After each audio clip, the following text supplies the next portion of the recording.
government charges and regulatory costs of new homes have increased by almost $180,000 in the last 5 years. That's enormous, isn't it? The largest increase in the value of tax and regulatory imposts was in Brisbane, up by $179,000 or more than double. And we've got the increased costs for materials and everything else. It's all weighed into it. This means that up to $348,000 or 41% of the cost of a new house and land package in Brisbane is taxes and government charges. Let that sink in for a second. Simply put, the more government taxes, new homes, the fewer homes are going to be built and the less that can afford to do it. Joining us now is Steve Chandler. He's a building and property development expert. We've spoken before. He's the managing director at Lefter. Steve, this report identifies that governments collectively are adding in excess of $500,000 to the cost of a new home down in Sydney. And what I just mentioned up here, it's ridiculous, isn't it? In a word, yes. Absolutely it is. I mean, seriously, we've got a housing crisis. Housing's always been expensive, but now we're seeing it more than ever before. Affordability is just shot. No one can afford to buy anything. Developers aren't developing anything because no one can afford to buy it. It's the perfect storm. They've got to get out of the way and get out of the road and drop all the hurdles and the barriers to actually doing something.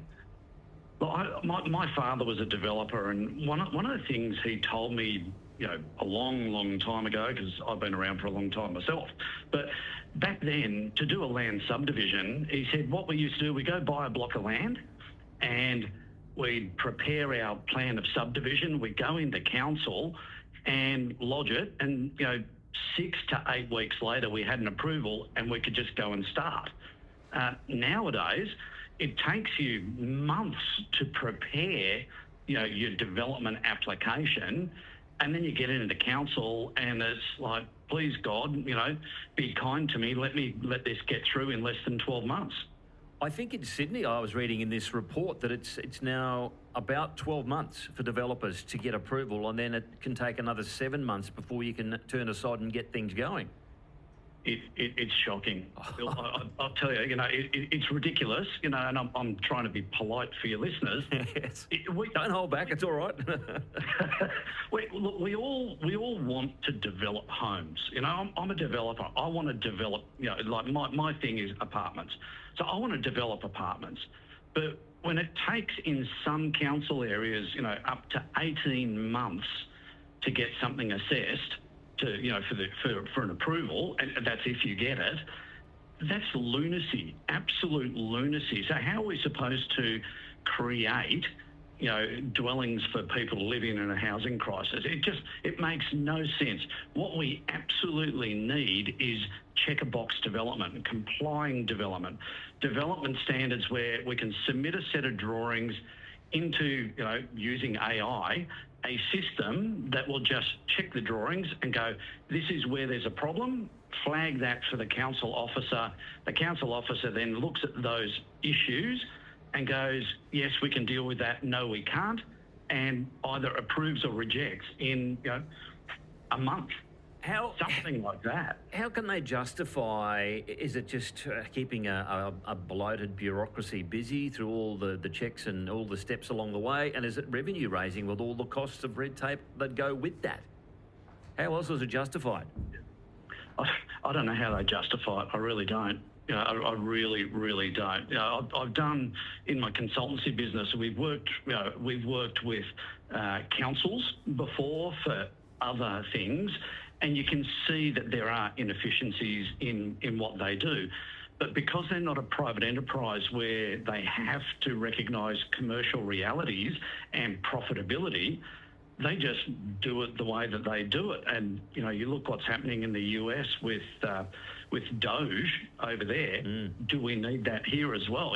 That will absolutely help what we do as developers. But, it's all these layers upon layers of taxes and delays. If you make us take longer and you make us paying more in taxes, well, guess what? It just gets passed on. The cost of all of that gets passed on to the poor person who buys, not poor as in, not having any money, but the poor buyer who has to pay a ridiculous price for something that should not have cost anywhere near that. It's just lunacy. So the government's, they're almost at many levels, at all levels, talking out of both sides of their mouth. They're thumping the table saying we need to do more, the industry needs to do more, and we need to build more homes. Yet at the same time, they're pulling the handbrake up in the background. Because how much of this cost factors into the actual cost of building a home? We know that construction costs have gone up. How much of all this stuff factors in to the inflationary cost? Oh, everything adds it. And if you think about it this way, if a developer has to shell out $1 at the beginning of the project because of a tax, we want to get our dollar back and we want to make a profit on that dollar as well. So, and we're not going to do it otherwise. So, if the government wants to get $1 2 years, right at the beginning of a project, and we've got to carry that cost for 2 years, we want to get, $1.25 for our dollar invested. So it's going to cost the end user more and more and more. Is it too simple to suggest that the answer to Australia's, or part of the answer, a large part of to Australia's housing shortage is just remove taxes and unnecessary regulations? Well, I would suggest the very first thing that any government should do is not charge GST on the end product. And straight away, your price is going to drop by 10%. The cost of that GST, that's straight out. Now that's going to bring prices down. You just have to be really careful how you do that, because then you've got the flow-on effects, ripple effects into the general market for second-hand dwellings, older dwellings, where suddenly all this new property becomes super cheap. But here's our conflict that we've got to deal with: is we've got to create housing for people. We've got a massive demand for it there right now. And as a developer, right now, nothing would please me more than to actually give people what they need, which is housing. But it's not profitable for me to do it, therefore I won't do it. Yeah. So government's got to do something. And you think about how overtaxed we are. You tax all these regulations and costs, and you get taxed on your wage. You pay GST if you build something or you buy something. If it's an investment property, you'll get taxed on that when you sell. There's tax at every turn. No wonder there's roadblocks at every turn, isn't there? It's the employee payroll tax day that cops it. Like a company will operate. It pays its GST, it pays its tax, but all of those costs get rolled up into the cost of the end product that we want to buy, whether it's a mobile phone or an apartment, a house, car. It's just ridiculous. The end user always pays, and we always pay through the nose. Oh, it's infuriating, but I'm glad we're not the only ones, and you obviously feel it a lot. So thanks for giving us your view on it and where things sit at the moment. Thanks, Bill. Steve Chandler, Managing Director, Lefter. You heard him.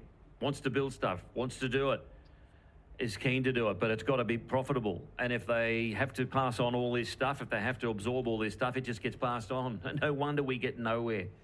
And as I said, it's the governments and bureaucracy in the background that has got the handbrake on all of these problems that they're trying to tell us and pretend to us they're solving, when they've got the handbrake on in the background. They've got the parachute out the back, the wind's in it, and they're the cause of a lot of it. Infuriating.